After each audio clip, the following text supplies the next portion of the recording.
Okay, so I had originally recorded this video yesterday and it was extremely long, so hopefully I can make it a little shorter. Also, the lighting in my room absolutely sucked, which is why I'm sitting in my car doing this. Okay, so the whole reason I wanted to make this video is because honestly I get a lot of questions about how I'm doing, like what's been going on, like how I'm dealing with everything, and I just wanted to let those around me know that I'm okay, and I wanted to give hope to those that are going through it, who may go through it, or I just wanted to talk about my experience with this whole thing. So here we go. I found out I was pregnant in early January. I don't remember the exact day. I want to say it was the 11th. Don't take my word for it.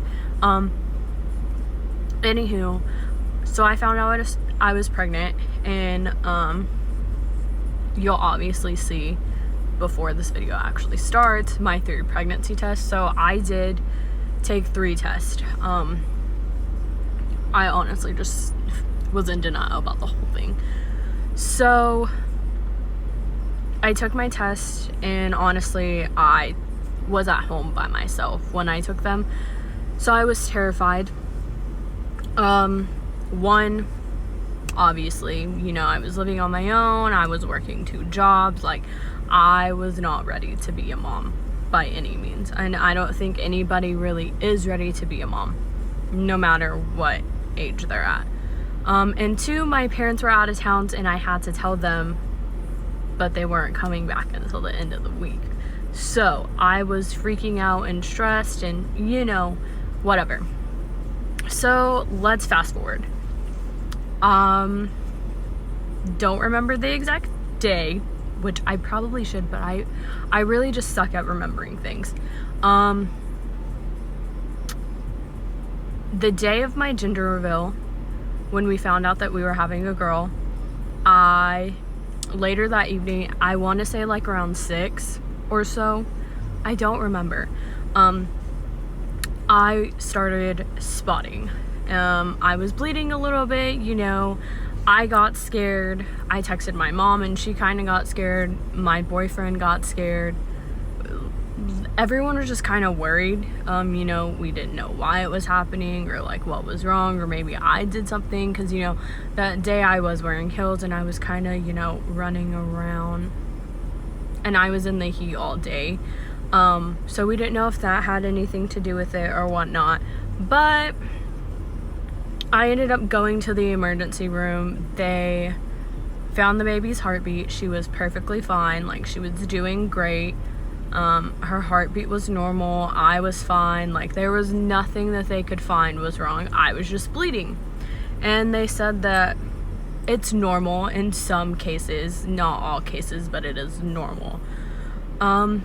They did say that if it got worse to go back, or if anything, progressed, I started getting blood clots or whatever, to go back and they would reevaluate. So over the next 2 weeks from that day, my bleeding got heavier. I started getting blood clots bigger than the size of a quarter, and doctors like to compare things to the size of a quarter because it lets them know how big it is. It was just an insane 2 weeks. I had a terrible first trimester. I was throwing up. I could barely hold anything down. The thought of fast food disgusted me. I was practically living off crackers and snacks, or whatever I could really hold down, and I had already lost a significant amount of weight because I just couldn't eat. So my second trimester, I was hoping that I could gain some weight, do a lot of things. During those 2 weeks, I was eating fine, like I was eating a lot. but I still wasn't gaining any weight because of the amount of blood I was losing. I was 16 weeks and 6 days whenever I had my miscarriage. I miscarried on April 8th at 3:09 p.m. That's when she was born. And I don't wish it upon anybody. It's just something you don't want to have to go through. So, while I was pregnant, I lost around 20 pounds. I lost a really significant amount of blood. So much blood that towards the end of my, pregnancy, they had to put me on iron pills because I just wasn't producing enough because of how much blood I was losing a day. Which was really unfortunate. I became anemic when I was pregnant. I wasn't anemic before, obviously. And that was really an interesting thing. So, the day of my miscarriage, April 8th, I had woke up and I had gotten in the shower, and while I was in the shower, washing my body or whatever, I felt something in my downstairs area, and I didn't know what it was, and honestly, I just thought it was a blood clot, so I, kept scrubbing, and when I got out, it was still there, so that's when I became concerned. I mean, I was concerned, obviously, but it was just more concerning that it didn't go away even after I got out. I told my boyfriend, I texted my mom, and I called my doctor. They made me an appointment that day at 2:15. Yeah, sounds about right. And before my appointment, I started experiencing some cramping, which I now know as to be labor pains, contractions, and that was difficult. Those started at around 12, and they didn't stop until I was done. So I drove myself to the doctor because I thought I was fine. I thought I was just being dramatic, honestly, because I am a very dramatic person, and I just thought I was being dramatic, honestly. So my boyfriend had to go to work, so I was going to this appointment by myself, thinking that they were just gonna tell me the same thing that they had been telling me. So I drove myself. I got to my appointment, and when I got there, I was in an extreme amount of pain, a lot. I checked in and I sat down, and while I was sitting down, I was just moving all over the place. I could not sit still. I was on my phone trying to occupy my mind. I was doing whatever I could to not think about the pain. So they call me back, and I'm in the room, and I remember what room number they put me in. I don't know why I remember, but I do remember what room number they put me in, and luckily when I have gone back, they haven't put me in that room, thank goodness, because I feel like if they did, I'd probably ask them if I could, go to a different room, because it would probably be really tough. So I go back there, and the first nurse comes in, and I am laying there, and she's like, let me try to get a heartbeat. I could not stay still for the life of me. It was just not possible. At that point, when she was trying to find a heartbeat, I was in so much pain. I started crying because I didn't know what else to do. So she's like, I just need you to stay still, and I'm telling her, I'm really trying. It just hurts. So she starts asking me questions about when this started, and so I'm trying to tell her, but I'm just in so much pain, I just want it to stop. So then a second nurse comes in, and she's like, I'm gonna see if I can try to get the heartbeat for you. see if everything's okay, but I need you to stay still. I still couldn't stay still. It just wasn't happening. I would stay still for maybe 2 minutes, hoping that those 2 minutes I could find something, but I just couldn't. So the third nurse came in, and she's like, I'm usually pretty good about finding her because she's usually really low. Let me see what I could do. So she comes in and she's like, I think I found her. Let me tell you, when she says that, I know that something bad is about to happen because of how low she found her. Extremely low. And I'm still moving, tossing, turning. At this point, I'm like bawling my eyes out so bad. I'm screaming too because I'm in so much pain. My doctor comes in. You know, he checks, you know, does his thing, whatever. And he tells me that the thing I saw in the shower was my daughter's umbilical cord. And that I was in active labor and I needed to go to labor and delivery because I had to deliver my child. If that's not the worst news you could ever get, I don't know what is. Obviously, besides someone dying in your family who you're really close to. But being pregnant and hearing that you have to deliver your child and she's not gonna make it, that's probably the worst thing ever. So my mom calls my family, the rest of my family, because my mom showed up to my appointment later.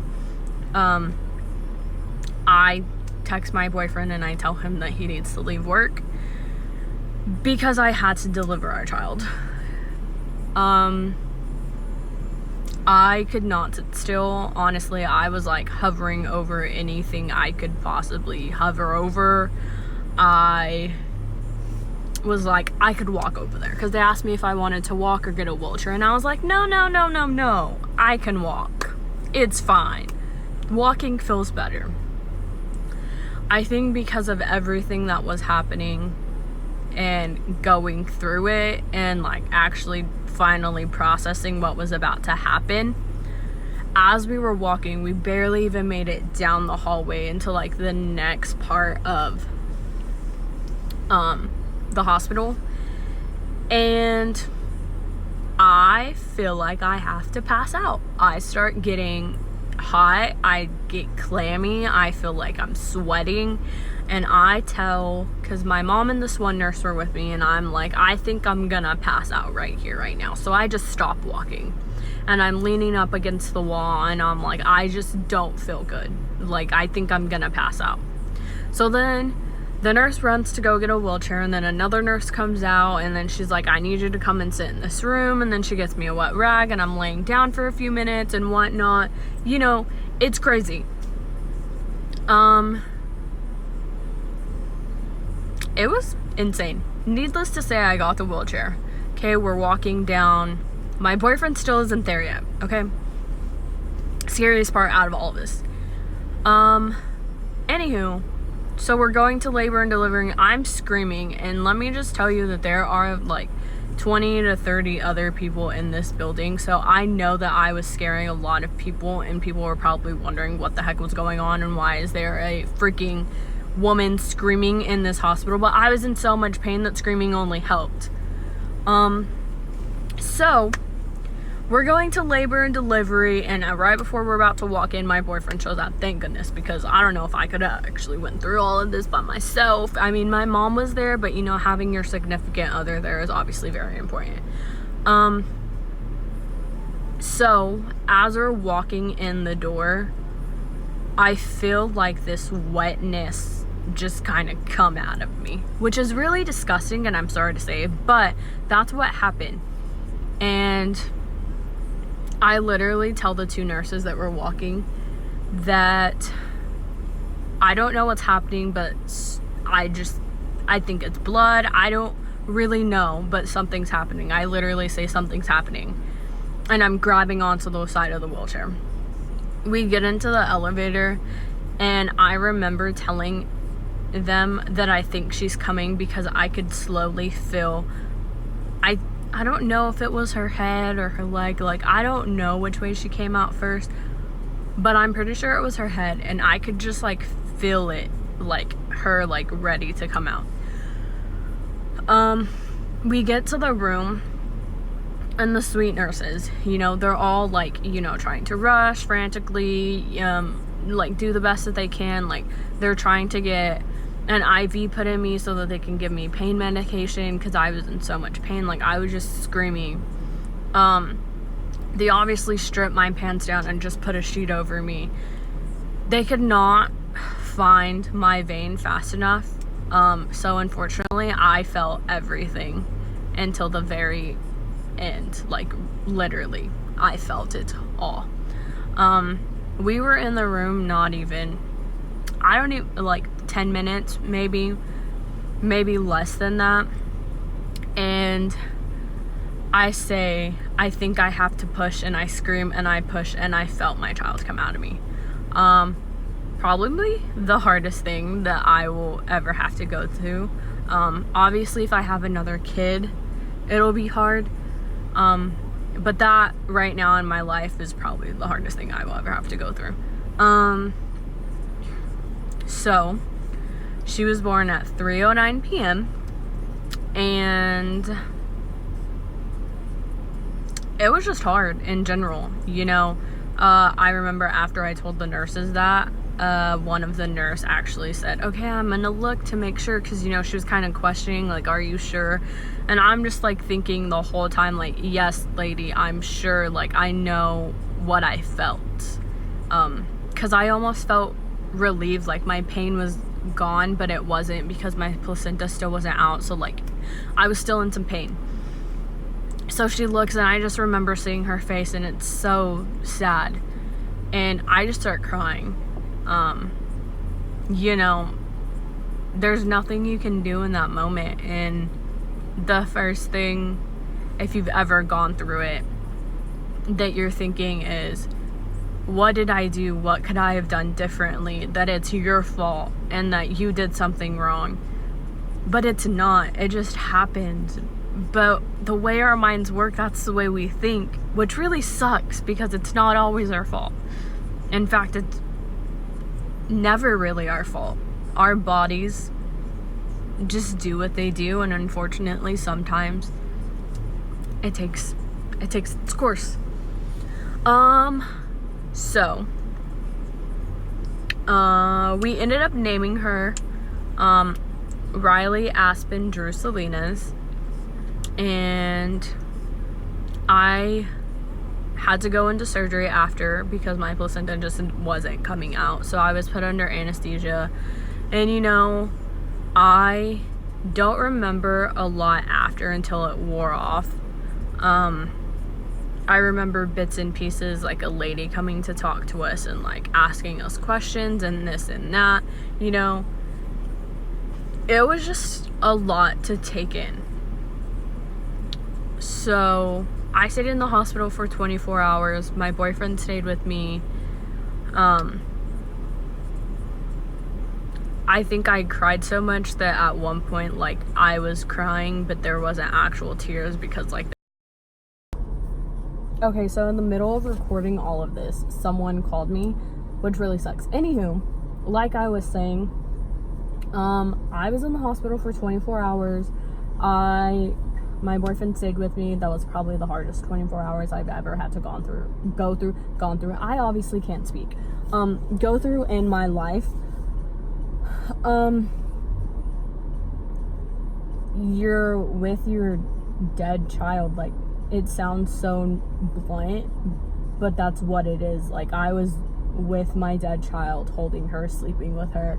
I mean, I slept, but like, it wasn't like good sleep. I was sleeping so I wouldn't cry. I probably slept with her all night. It was just hard, you know. You're holding this little baby that literally fits in the palm of your hand, and you can see all the features that she was gonna have, and she's just there. Before we left the hospital, we got her baptized.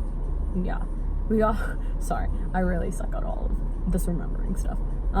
We got her baptized, and we left, and that was probably the hardest thing, because you literally get a few minutes to say goodbye, and then they just take her away in a basket, and that's just how it goes. We made the decision to have her cremated, so that we could have a piece of her with us every single day. I really wanted that. My boyfriend wanted that. I mean, we thought about burying her, but it felt more sentimental to just have her with us. So, I mean, I don't know if you can really see it, but this is the necklace, and some of her ashes are in here because it's obviously really small.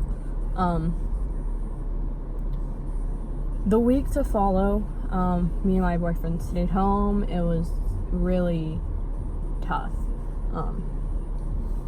We obviously got lots of phone calls, lots of text messages, people checking up on us to make sure we were okay. It was just a lot, you're trying to process everything, and you're trying to figure out why me, why did this happen, what did I do to deserve this, really? So the first week I was doing okay because I constantly had someone with me and making sure that I was okay. Obviously, the week after, it was a little harder. I won't say a little, it was harder. I was definitely not myself, and I knew I wasn't myself. I did not want to get out of the house. I really didn't want to do a lot of things, honestly. It took everything in me to get ready, to, just want to get dressed, to even get in the shower, brush my teeth, as disgusting as it sounds. It took all of my energy to do all of these things. But I pulled myself together that week, and I went to work. At the time, I was working at a daycare, and I went to work with these kids that I loved so much. But I will say that was probably one of the hardest things. You lose a child, and then you go to work, and you're working with kids, and although you love them, you just don't want to be around them. It's the truth, unfortunately. I just didn't want to be around them. I didn't want to have anything to do with them. They made me sad, but they made me happy. It was a hard time. So, I don't even know. This is probably, it's gonna get really emotional right now. I might cry. But I will say this. It got so bad for me that I wanted to take my life. And not so much take my life because my life was bad. Because it's not. My life is good, and I have so many people around me that love me. It was more so, oh my gosh, okay. I wanted the pain to stop. So I thought to myself that if I took my life away, my pain would stop, but I would put pain on somebody else. And it was the hardest thing ever. Because I was literally either choosing life or death. I ended up moving back in with my parents, and this happened at my parents' house while I was deciding this. No one was home.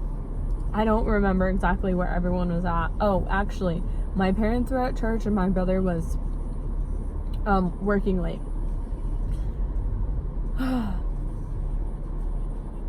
I got to the point where I just wanted it to all go away. So I thought about taking pills. I didn't think about actual self-harm, cutting myself or anything. I just thought about taking pills because obviously pain relievers, it takes away the pain, and that's just what I wanted in that moment. My saving grace was Oh my goodness. My saving grace was my niece and nephews, sorry.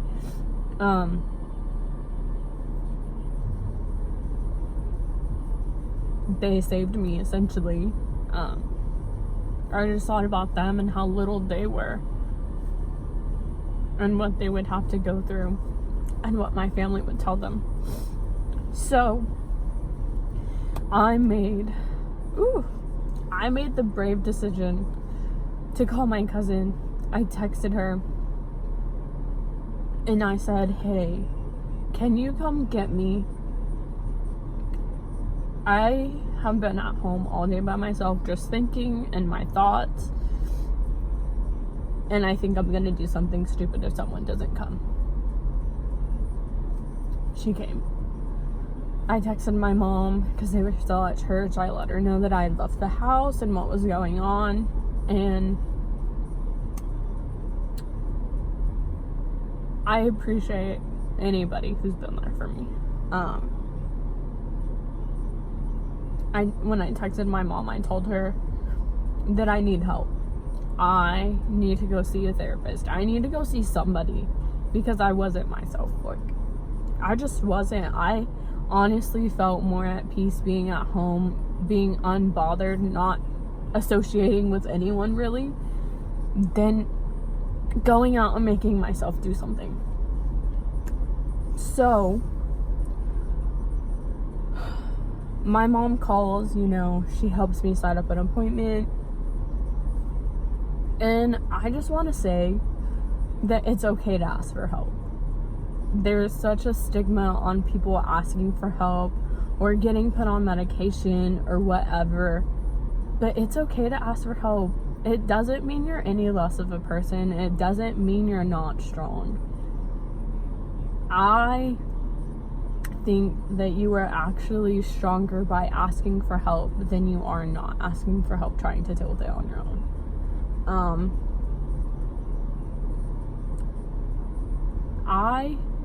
Since I've been seeing my therapist, I still have my good and my bad days. And my bad days, they're terrible. They are awful, and it seems like no matter how many good days I have, that one bad day can ruin all of them. And that's just me being honest.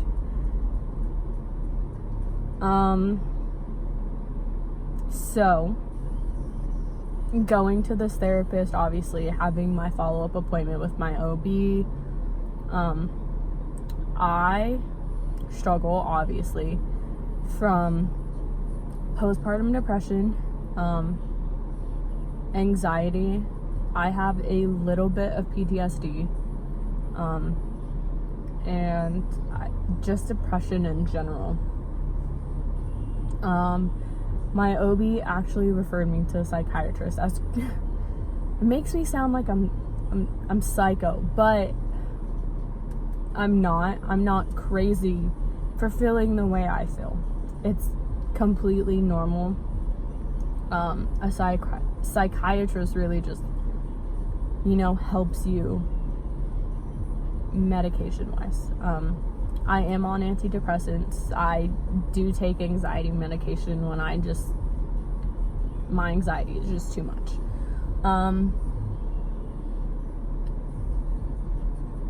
I honestly hope from my video that someone takes away that they're not alone. I know from firsthand experience going through this that you feel alone a lot of the times. I'm gonna cry. You feel like nobody understands because everyone around you hasn't gone through it yet, and that's what sucks, is because everyone around you loves you and cares for you and wants to take away your pain and wish you've never gone through it. But they haven't gone through it, and as much as they try to help and try to understand and try to sympathize, sometimes it makes it worse. Not intentionally, but it does. I have learned by talking everything out and just learning how to deal with my emotions and my feelings, that everybody does things out of good intentions.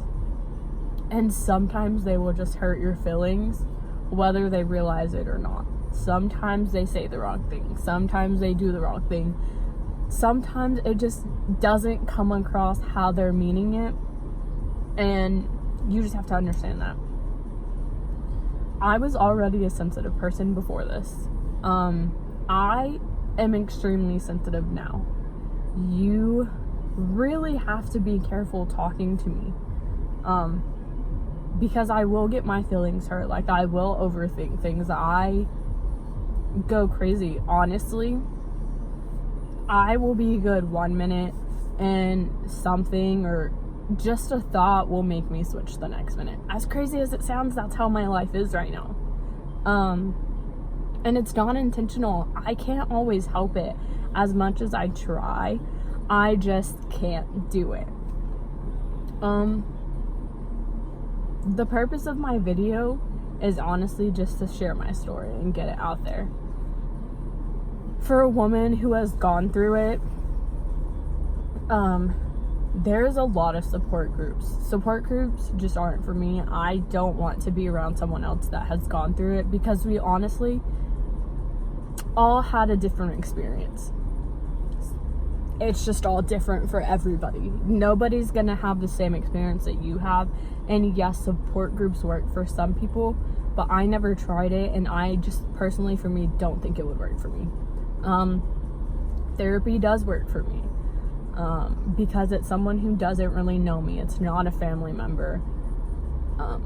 It's not a friend. Therapy just works for me.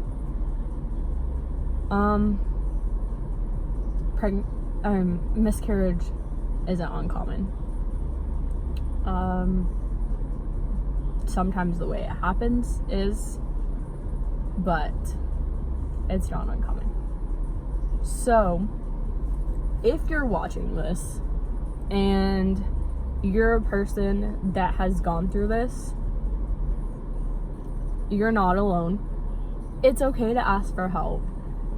You are stronger than any person you know. And you have to tell yourself that. I often have to tell myself that I'm doing okay even when I'm not doing okay. And let me explain what I mean. I still struggle with getting out of bed, doing little things, wanting to go out. So if I get out for an hour or two with my friends, or just to go drive around, maybe just get some food, I'm doing good. I'm doing great, honestly. I still like to stay in my room. That's my safe place. That's where I feel at peace with myself, and where I don't feel like I'm just gonna burst out in tears at any second. So going to church on a Sunday and spending the whole day out on Sundays, that makes me feel okay, because at least I did something. Yes, it's only one day, but I did something. So doing my hair, doing my makeup, even if I still stay at home, I'm doing great. I made it. So I just want to say, who is that? Anywho, you're doing a great job. Now, if you're someone who's watching this and you're a family member or a friend, or just a stranger in general, and you don't know my story, or you have more questions, don't hesitate to text, DM. I don't really care. But you're doing awesome. And I appreciate anyone who's ever been there for me. So, my parents just shut up, so it's kind of weird, that I'm recording myself and talking to my phone. Anywho, there's my story, and I hope you all enjoyed. Toodaloo.